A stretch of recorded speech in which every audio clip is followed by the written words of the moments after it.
ရှေးလူကြီးများဖျော်ပြတဲ့စကားအရာ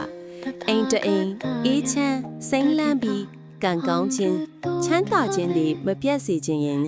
ဖျားစင်မှာတံပူရသည့်သလုံးကိုတင်ထားပါပန်းနံပါ၄မျိုးနဲ့အတူဖျောင်းနိုင်တေးသေးလေးထွန်ညိပါ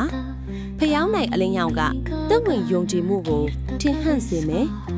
ပန်းနံကစိတ်ထဲကိုလန်းဆန်းကြည်လင်စေမယ်တံပူရသည်ကတော့စင်ကြယ်မှုရဲ့သင်္ကေတလို့ယူဆကြတယ်မကားမဲ့ຢာတွေကိုဖယ်ရှားပြီးကန်ဆိုးခြင်းတွေကိုပြေးစေတယ်လို့ဆိုကြတယ်များစွာသောအိမ်တောင်စုတွေကရှေးရခင်ကတည်းကဒီလိုလုပ်ကြတယ်။ဘာကြောင့်လဲဆိုတော့တန်ပီယာဒီအသစ်နဲ့မပြတ်လဲတဲ့အိမ်တွေမှာကံကောင်းခြင်းစီးပွားတက်ခြင်းနဲ့မပြတ်ဘူးလို့ယုံကြည်ကြတယ်။အရေးကြီးဆုံးကတော့စိတ်ထဲကယုံကြည်လေးနဲ့စေတနာစစ်စစ်နဲ့လုပ်ဖို့ပါပဲ။ဒါဟာရှေးလူကြီးတွေရဲ့ယုံကြည်ချက်တစ်ခုသာဖြစ်ပေမဲ့ကျွန်တော်တို့ကိုတတိရဖို့လက်ဆင့်ကမ်းခဲ့ကြတာပါ။ကံကောင်းခြင်းအားလုံးဟာစေတနာမြတ်နိုးကြတဲ့စိတ်ကနေစတင်ရတယ်ဆိုတာကိုပါ